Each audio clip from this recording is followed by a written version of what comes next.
మన Indian penal కోడ్లో నేరాలకు సంబంధించిన డెఫినేషన్స్, దానికి సంబంధించిన పనిష్మెంట్స్ ఎంత ఇవ్వాలి, ఇవన్నీ కూడా 1860లోనే ఆల్మోస్ట్ బ్రిటిష్ వాళ్ళు మనకి ఒక గ్రంథమే ఇచ్చెళ్ళారు. కాలానుగుణంగా అవి కొంత మార్పులు చెందుతూ వచ్చిన నేరాన్ని బట్టి, దాని ఇంటెన్సిటీని బట్టి ప్రపోర్షనల్గా భారతదేశంలో శిక్ష ఉంటుంది. అన్ని మర్డర్లకు, అన్ని రేప్స్కి కూడా ఉరిశిక్షలు మనం వేయం.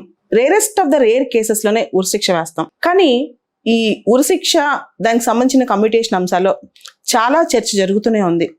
ఇక్కడ 2014లో సుప్రీంకోర్టు ఇచ్చిన ఒక జడ్జిమెంట్ గురించి చెప్పుకోవాలి. శత్రుఘ్న చౌహాన్ అనే కేసులో 2014లో సుప్రీంకోర్టు ఈ మాట చెప్పింది. అతిగా జాప్యం జరిగినప్పుడు ఉరిశిక్ష విధించడంలో అన్డ్యూ డిలే, ఎక్సెసివ్ డిలే జరిగినప్పుడు ఆ ఉరిశిక్షని లైఫ్ ఇంప్రిజన్మెంట్గా మార్చొచ్చు అని చెప్పి. ఎందుకంటే ఆ గ్యాప్ అనేది కన్విక్టెడ్కి చాలా హక్కు ఇస్తుంది. ఆ డిలేని వాళ్ళు క్వశ్చన్ చేసి మేము చాలా వెయిట్ చేసాము అని దాని నుంచి అడ్వాంటేజ్ తీసుకుని వాళ్ళు ఖచ్చితంగా దాన్ని కమ్యూటేషన్కి అడగొచ్చు అనమాట. అంటే ఉరిశిక్ష నుంచి లైఫ్ ఇంప్రిజన్మెంట్కి అడగొచ్చు అనమాట. అది శత్రుఘ్న చౌహాన్ జడ్జిమెంట్ 2014లో. అయితే గత 15-16 సంవత్సరాల నుంచి ఒక క్వశ్చన్ డోల్ టర్మ్స్లో ఉంది. భారతదేశంలో ఫస్ట్ టైం బాగా ఘోరమైన నేరాలు చేసిన స్త్రీలు 2 ఉన్నారు. దానికి సంబంధించిన అంశమే కొల్హాపూర్ సిస్టర్స్ కేసు అనమాట. కొల్హాపూర్ సిస్టర్స్ కేసు అంటే వీళ్ళు 1990లో 1990 నుంచి 1996 వరకు ఆ టైంలో పిల్లల్ని అబ్డక్ట్ చేసి వాళ్ళని బెగ్గింగ్ మాఫియాలోకి తోసేసి, ఎవరైతే పిల్లలు దానికి అబ్జెక్షన్ చెప్తారో వాళ్ళని చంపేశారు. చాలా 9-10 మంది పిల్లల్ని చంపేశారనమాట. రేణుకా షిండే అండ్ సీమా 2 సిస్టర్స్ అనమాట. వీళ్ళిద్దరు చేసింది. అందుకే కొల్హాపూర్ సిస్టర్స్ కేసు అంటాం. వీళ్ళకి సంబంధించి 2001లో కింద కోర్టు వాళ్ళని ఉరిశిక్ష విధించింది. 2001లో సెషన్స్ కోర్టు వాళ్ళకి ఉరిశిక్ష చేస్తుంది అనమాట. మహారాష్ట్రలోన ఒక సెషన్స్ కోర్టు. బాంబే హైకోర్టు ఆ ఉరిశిక్షని కన్ఫర్మ్ చేసింది 2004లో. సుప్రీంకోర్టు అప్పీల్కి వెళ్తే సుప్రీంకోర్టు కూడా 2006లో ఉరిశిక్షని కన్ఫర్మ్ చేసింది. ఆ తర్వాత స్టోరీ స్టార్ట్ అయింది. వీళ్ళు ఫస్ట్ మెర్సీ పిటిషన్ వేసుకున్నారు. ప్రెసిడెంట్ దగ్గర వేశారు, ఫస్ట్ గవర్నర్ దగ్గర వేసుకున్నారు, తర్వాత ప్రెసిడెంట్ దగ్గర వేసుకున్నారు. గవర్నర్ దగ్గర మెర్సీ పిటిషన్ అనేది దాదాపు 7 సంవత్సరాల 10 నెలలు పెండింగ్లో ఉంది. కాబట్టి మాకిప్పుడు అంత మెర్సీ పిటిషన్ మాకు పెండింగ్లో ఉంది కాబట్టి మాకు ఉరిశిక్షని కమ్యూట్ చేయమని చెప్పి వాళ్ళు కోరితే ఆ కమ్యూటేషన్ అనేది వాళ్ళకి వచ్చిందన్నమాట. బాంబే హైకోర్టు కమ్యూటేషన్ ఇచ్చింది వాళ్ళకి. దీనికి సంబంధించి మహారాష్ట్ర స్టేట్ గవర్నమెంట్ సుప్రీంకోర్టుకి వెళ్ళింది. వీళ్ళకి ఎట్టి పరిస్థితుల్లో కమ్యూటేషన్ ఇవ్వకూడదు, వీళ్ళు చాలా ఘోరమైన నేరం చేశారని చెప్పి. దానికి సంబంధించి సుప్రీంకోర్టు కమ్యూటేషన్ ఆపలేం, కానీ కమ్యూటేషన్ అనేది అన్డ్యూ డిలే వల్ల వచ్చింది కాబట్టి గవర్నమెంట్స్ త్వరితగతంగా, అంటే స్టేట్ గవర్నమెంట్లో గవర్నర్కి వెళ్ళింది అనుకోండి స్టేట్ గవర్నమెంట్, ప్రెసిడెంట్కి వెళ్ళింది అనుకోండి సెంటర్, వీలైనంత తొందరగా రీజనబుల్ టైంలో మెర్సీ పిటిషన్స్ విషయంలో సెటిల్ చేయాలి, అన్డ్యూ డిలే చేయకూడదని చెప్తూనే ఈ సిస్టర్స్ ఇద్దరికి ఇంకా యావజ్జీవ ఖైదు, అంటే 14 సంవత్సరాల తర్వాత 20 సంవత్సరాల తర్వాత వదిలేయటం కాదు, న్యాచురల్ లైఫ్ వాళ్ళు బతికినంతకాలం జైల్లోనే బతికినవి అని చెప్పి సుప్రీంకోర్టు గైడ్ లైన్స్ ఇస్తూ వదిలేసింది అనమాట. సో జనరల్గా మనం ఏమనుకుంటామంటే సినిమాలో చూపించినట్లు యావజ్జీవ ఖైదు, లైఫ్ ఇంప్రిజన్మెంట్ అంటే 14 years అనుకుంటాం. 14 years తర్వాత డిస్క్రిషన్ ఉంటుంది జైలు అథారిటీస్కి. వాళ్ళు లెటర్ రాయొచ్చు గవర్నమెంట్కి, సత్ప్రవర్తన దృష్ట్యా వీళ్ళని 14 ఏళ్ళ నుంచి వీళ్ళు మారారు, బిహేవియరల్ చేంజ్ వచ్చింది, వీళ్ళని రిలీజ్ చేయొచ్చు అని చెప్పి గవర్నమెంట్ చేస్తే గవర్నమెంట్ డిస్క్రిషన్ వాడుతుంది అనమాట. కానీ అన్ని కేసుల్లో ఈ గవర్నమెంట్ కూడా డిస్క్రిషన్ వాడటానికి లేదు.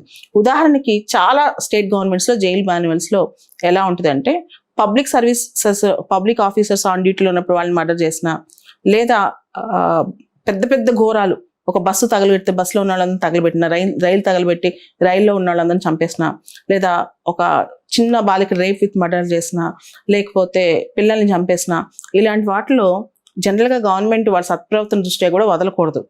సో ఇలాంటివి కొంచెం కఠినం చేయాలని చెప్పి కూడా సుప్రీంకోర్టు గైడ్ లైన్స్ ఇచ్చిందనమాట ఈ కొల్హాపూర్ సిస్టర్స్ కేసులో. సో ఇక్కడ మనం 2 అంశాలు గమనించాలి. Presidents pardoning power and governors pardoning power. Article 72 presidents pardoning power, article 161 governors pardoning power. ఈ ప్రెసిడెంట్ పార్డనింగ్ పవర్లో pardon, commute, remit, respite, reprieve same powers governor కూడా ఉన్నాయి. అయితే పార్డన్ అంటే completely absolving from punishment. Pardon అంటే ఇంక పూర్తిగా వాళ్ళని కంప్లీట్గా వదిలేయటం అనమాట. తర్వాత కమ్యూటేషన్ అంటే converting from one form of punishment to other form. అంటే కఠినమైన శిక్ష నుంచి కొంచెం లైటర్ శిక్షకి తీసుకురావటం, కొంచెం సులభతరమైన శిక్ష. ఉదాహరణకి కఠిన కారాగార శిక్ష నుంచి మామూలు కారాగార శిక్ష, లేదా ఉరిశిక్ష నుంచి కఠిన కారాగార శిక్ష. రెమిషన్ అంటే reducing the period of punishment యొక్క టైం పీరియడ్ని తగ్గించడం అనమాట.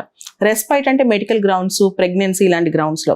రిప్రీవ్ అంటే ప్రొసీజరల్ మ్యాటర్స్లో పెండింగ్లో ఉన్నప్పుడు కొంత రిలీఫ్ ఇవ్వటం. ఇవి ప్రెసిడెంట్ పార్డనింగ్ పవర్స్. గవర్నర్ కూడా అవే పార్డనింగ్ పవర్స్ ఉన్నాయి. అయితే ప్రెసిడెంట్ యొక్క పార్డనింగ్ పవర్స్ గవర్నర్ యొక్క పార్డనింగ్ పవర్స్ కన్నా విస్తృతమైనవి అని చెప్పి, the pardoning powers of the president are wider than the pardoning powers of the governor. మనకు తెలుసు president pardoning powers article 72, governor pardoning powers article 161. అయితే ప్రెసిడెంట్ పార్డనింగ్ పవర్ కి governor pardoning power కి ఉన్న తేడా ఏంటంటే, president can pardon a death convict, governor can only commute a death conviction అనమాట. అంటే ఉరిశిక్ష పడిన వ్యక్తిని కంప్లీట్ గా పార్డన్ చేసి, అంటే పూర్తిగా అతని వదిలేసే శక్తి ప్రెసిడెంట్కి ఉంటుంది. గవర్నర్ ఉరిశిక్షని ఇంకొక విధమైన శిక్షగా మార్చే శక్తి మాత్రం గవర్నర్కి ఉంటుంది అనమాట. ఇతర శిక్షల్లో గవర్నర్ కూడా కంప్లీట్ గా పార్డనింగ్ పవర్స్ ఉంటాయి. కేవలం ఉరిశిక్ష విషయంలో president have a pardoning, governor can only commute అనమాట. రెండోది కోర్ట్ మార్షల్, మిలిటరీ కోర్ట్స్ సంబంధించిన అంశాల్లో, కోర్ట్ మార్షల్ కి సంబంధించిన అంశాల్లో ప్రెసిడెంట్ కి అధికారం ఉంటుంది, పార్డనింగ్ అధికారం గవర్నర్కి లేదు.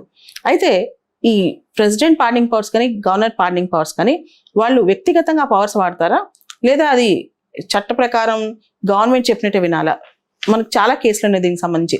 మారూరామ్ వర్సెస్ యూనియన్ ఆఫ్ ఇండియా 1980, అలానే Dhananjay Chatterjee versus state of west Bengal.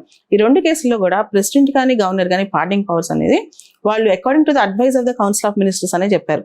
వాళ్ళ పర్సనల్ డిస్క్రిప్షన్ కాదు, దానికి సంబంధించి లా మినిస్ట్రీ ఇన్వాల్వ్ అవుతుంది, గవర్నమెంట్ ఇన్వాల్వ్ అవుతుంది, అవసరమైతే హోమ్ మినిస్ట్రీ ఇన్వాల్వ్ అవుతుంది. వీళ్ళందరూ కలిసే దీని మీద డెసిషన్ తీసుకుంటారు. ముఖ్యంగా కౌన్సిల్ ఆఫ్ మినిస్టర్స్ చెప్పింది అది ఫైనల్ అవుతుంది అనమాట. తర్వాత ప్రెసిడెంట్ పార్డనింగ్ పవర్స్ కానీ గవర్నర్ పార్డనింగ్ పవర్స్ పైన కానీ అది జరిగిన తర్వాత వాళ్ళు ఏ గ్రౌండ్స్ మీద పార్డన్ చేశారనే దాని మీద జ్యుడిషియల్ రివ్యూ ఉంటుందా అంటే ఖచ్చితంగా ఉంటుంది. దానికి ఒక కేసు కూడా జరిగింది, గౌరు వెంకటరెడ్డి కేసున ఆంధ్రప్రదేశ్లో. ఆ టైంలో అప్పుడు గవర్నర్ సుశీల్ కుమార్ షిండే గారు ఇచ్చిన పార్డనింగ్ పవర్స్ విషయంలో కోర్టు జడ్జిమెంట్ కూడా ఇచ్చింది. పార్డనింగ్ పవర్స్ ఏ గ్రౌండ్స్ మీద, ఎక్స్ట్రానియస్ గ్రౌండ్స్తో వాడారా, రిలవెంట్ గ్రౌండ్స్ తీసుకున్నారా, ఏ బేసిస్ మీద పార్డన్ ఇచ్చారని చెప్పి అప్పట్లో కోర్టు దాన్ని రివ్యూ కూడా చేసింది అనమాట. సో పార్డనింగ్ పవర్స్ కంప్లీట్ గా జ్యుడిషియల్ రివ్యూకి ఇమ్యూన్ కాదు. సో జ్యుడిషియరీ కూడా దాన్ని రివ్యూ చేయొచ్చు అనమాట. పొలిటికల్ కన్సిడరేషన్స్ ఉన్నాయా, ఎటువంటి కన్సిడరేషన్స్ ఉన్నాయని చెప్పి. ఓవరాల్ గా delay in execution of death penalty will give every right. Undue delay అంటే అతి జాప్యం, ఉరిశిక్ష విధించడం అతి జాప్యం జరగటం వల్ల అడ్వాంటేజ్ తీసుకునే కన్విక్టెడ్ పీపుల్, ముఖ్యంగా దారుణమైన నేరాలు చేసే వాళ్ళు ఉన్నారు. కాబట్టి అన్డ్యూ డిలే చేయొద్దని చెప్పి సుప్రీంకోర్టు గైడ్ లైన్స్ ఇచ్చింది.